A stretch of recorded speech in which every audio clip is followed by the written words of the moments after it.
Մինչև հաղորդումը դիտելը բաժանորդագրվեք ալիքին սեղմեք զանգի կոճակը, որպեսզի բաց չթողնեք նոր եւ իրական պատմությունները։ Ողջույն, այսօր կպատմեմ մեր հայրենակից Ռաֆայել Բաղդասարյանի Սվոր Ռաֆի Այգրամ ատրճանակ գնդացրի եւ Տաշկենտի լեգենդի մասին։ Եվ այսպես 2007 թվականի ապրիլին գերմանական թերթերից մեկում հետմահու հրատարակվում են Բերլինի նախկին ոստիկանապետ Հագեն Զաբերշինսկու հուշերը։ Դրանք անչափ կարևոր են 1980-ից 1996 թվականների Գերմանիայի եւ ընդհանրապես Եվրոպայի քրեացին երևույթները հասկանալու համար։ Այդ հուշերում հատուկ տեղ ունի մեր հայրենակից ԽՍՀՄ օրենքով գողերի կնքահայր Սվոր Ռաֆը։ Այսպիսով 1992 թվականին ԽՍՀՄ ներքին գործերի նախարարությունը Բերլինի ոստիկանությանը խնդրում է հետևել այդ օրերին Գերմանիայում գտնվող օրենքով գող Ռաֆայել Բաղդասարյանին, Սվոր Ռաֆին։ Իրավապահները հետևում են, գաղտնի ձայնագրում կամ նկարահանում, եթե հնարավոր է լինում։ Ռաֆայել Բաղդասարյանը հանդիպում է Ռուսաստանից գաղթած օրենքով գողերի եւ հեղինակությունների, հատկապես Ջիբուի հետ։ Նա հանդիպում է նաեւ ամերիկացի ինչ-որ Աբայի հետ։ Նրանք ինչ-որ գրքի մասին զրույցի են բռնվում։ Սվոր Ռաֆը ցանկանում է այդ գիրքը գնել 1.20-ով։ Աբան բացատրում է, որ գիրքը հազվագյուտ է եւ 1.80 է պահանջում։ Քննարկումներից հետո վերջապես նրանք գալիս են համաձայնության եւ Սվոն ասում է, որ այդ գրքի հետևից մարդ կգա։ Աբան նշում է, որ գիրքն իրենք կտանեն Մոսկվա։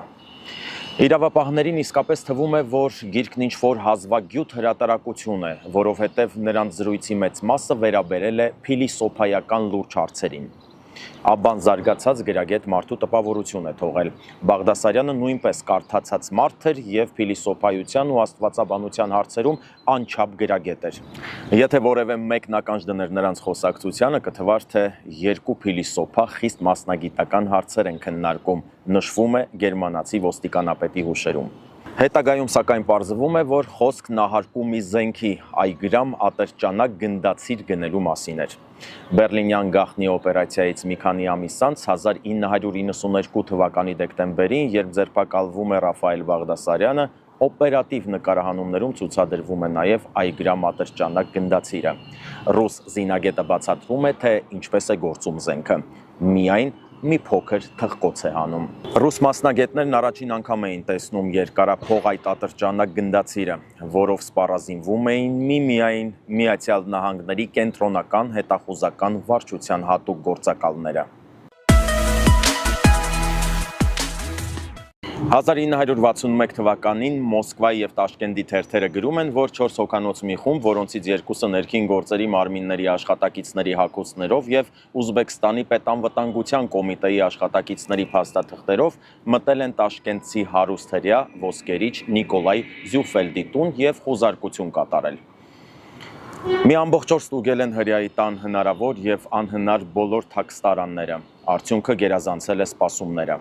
Հայտնաբերվել են ադամանդեղեն, թանկարժեք քարեր ու զարդեր, 3%-անոց փոխառության պետական պարտատոմսեր եւ կանխիկ դրամ։ Առգրավվածը, որի մասին մանրամասն արձանագրություն է կազմվել, գնահատվել է 800,000 ռուբլի, ինչը 1961 թվականին ահռելի գումար էր։ Արձանագրության մի օրինակը տվել են հրեային եւ ասել, որ հաջորդ օրը ժամը 12-ին ներկայանա Ուզբեկստանի պետանվտանգության կոմիտե 4-րդ հարկ 441 սենյակ։ Ամեն ինչ վերջացնելուց հետո այսպես կոչված ՊԱԿ-ի աշխատակիցները վերցրել են առգրավվածն ու հեռացել։ Հրեան սակայն ոչինչ չի կասկածել։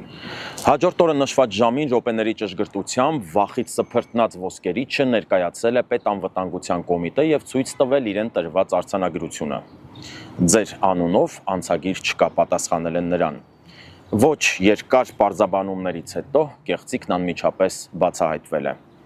Սվոր Ռաֆն այդ գործը գլուխ էր բերել դետեկտիվ ֆիլմի սցենարով եւ մեծ վարպետությամբ։ Անվտանգության աշխատակիցները հասկանում են, որ քաղաքում ՊԱԿ աշխատակիցների համազգեստով թալանչիներ են գործում։ Սկսում են փնտրել, բայց անօգուտ, մինչև բոլորովին այլ գործի շրջանակում ոստիկանությունը կալանավորում է ոմն Սուրկովի։ Երիտասարդը ոչ միայն Սվոր Ռաֆի հանցակիցն էր, այլև թմրամոլ։ Թմրանյութերի պակասի ժամանակ Սուրկովը քննչական մեկուսարանի անվտանգության աշխատակցին խնդրում է գումարի դիմաց իրեն թմրանյութ բերել, սակայն մերժում է ստանում։ Այդ ժամանակ նա խոստանում է պատմել մի գործի մասին, որի բացահայտման համար իրավապահները երկար ժամանակ ջանքեր էին գործադրում։ Սուրկովին տանում են քննիչի աշխատասենյակ։ Հարցաքննության ժամանակ նա տալիս է Ռաֆայել Բաղդասարյանի անունը, սակայն արդյոք դրա դիմաց ստանում է իր դոզան, հայտնի չէ։ Սակայն ավելի ուշ գրեթե 15 տարեկանից թագադրված օրենքով գող Սվորաֆին շուտով կալանավորում են եւ բանտարկում։ Չմոռանաք բաժանորդագրվել ալիքին, հավանել տեսանյութն ու մեկնաբանություն թողնել։